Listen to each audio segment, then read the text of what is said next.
আসসালামু আলাইকুম প্রিয় শিক্ষকগণ, আপনারা কেমন আছেন? আশা করি অনেক ভালো আছেন।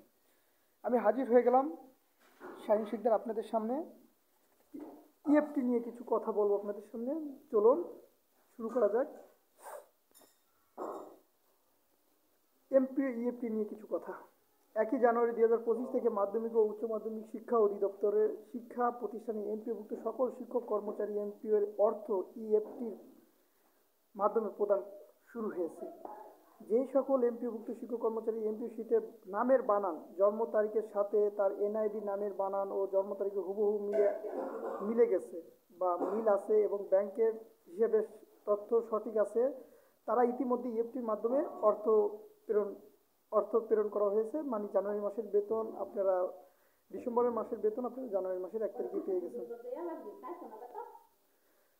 যাদের এমপিও শিটের নাম জন্ম তারিখ সাথে এনআইডি এর নাম জন্ম তারিখের ডট কমা স্পেস এবং হাইফেনের মতো সামান্য অমিল রয়েছে, আগামী সপ্তাহে তাদের অর্থ ইএফটির মাধ্যমে প্রেরণ করা হবে। এটা হলো দ্বিতীয় লটের এমপিও শিটে শুধুমাত্র কমা ডট স্পেস হাইফেন যাদের একটু সামান্য ভুল আছে তারা পাবে। তবে এমপিও শিটের নাম জন্ম তারিখের সাথে যাদের এনআইডি এর নাম জন্ম তারিখের অক্ষর ও সংখ্যাগত অমিল রয়েছে বা ব্যাংকের তথ্য ভুল আছে, তাদেরকে অবশ্যই যথাযথ প্রক্রিয়া সংশ্লিষ্ট দপ্তর থেকে তথ্য সংশোধন করে প্রেরণ করতে হবে, অন্যথায় তাদের অর্থ প্রেরণ করা সম্ভব হবে না। যাদের ব্যাংকের তথ্য ভুল আছে তাদের ব্যাংক থেকে তা সংশোধন করতে হবে। যাদের এনআইডি কার্ডে ভুল আছে তাদের এনআইডি তথ্য সংশোধন করতে হবে।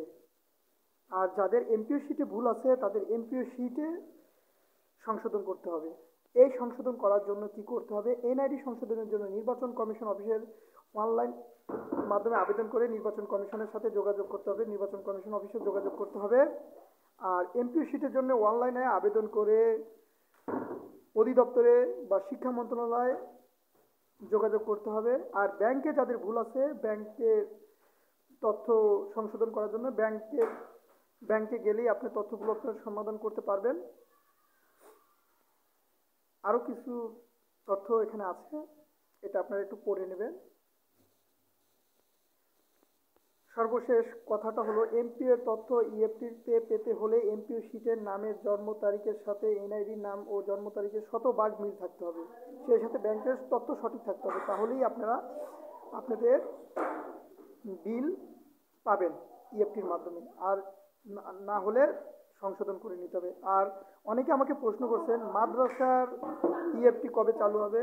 আশা করা যায় জানুয়ারিতে 8টি মাদ্রাসা ইএফটির বেতন ফেব্রুয়ারি মাসের 1 তারিখের মধ্যে পাবে। এটা হলো পরীক্ষামূলকভাবে। এবং মার্চে সারা বাংলাদেশের যত মাদ্রাসা আছে সকল মাদ্রাসাকে ইএফটির জন্য আবেদন করা লাগতে পারে। আপনারা মার্চের বেতন মানে এপ্রিলের 1 তারিখে পেয়ে যেতে পারেন ইএফটির মাধ্যমে। যতটুকু আপডেট জানা ছিল ততটুকু আপডেট আপনাদেরকে জানানোর চেষ্টা করলাম। তো আজ রাখি, আল্লাহ হাফেজ, আসসালামু আলাইকুম।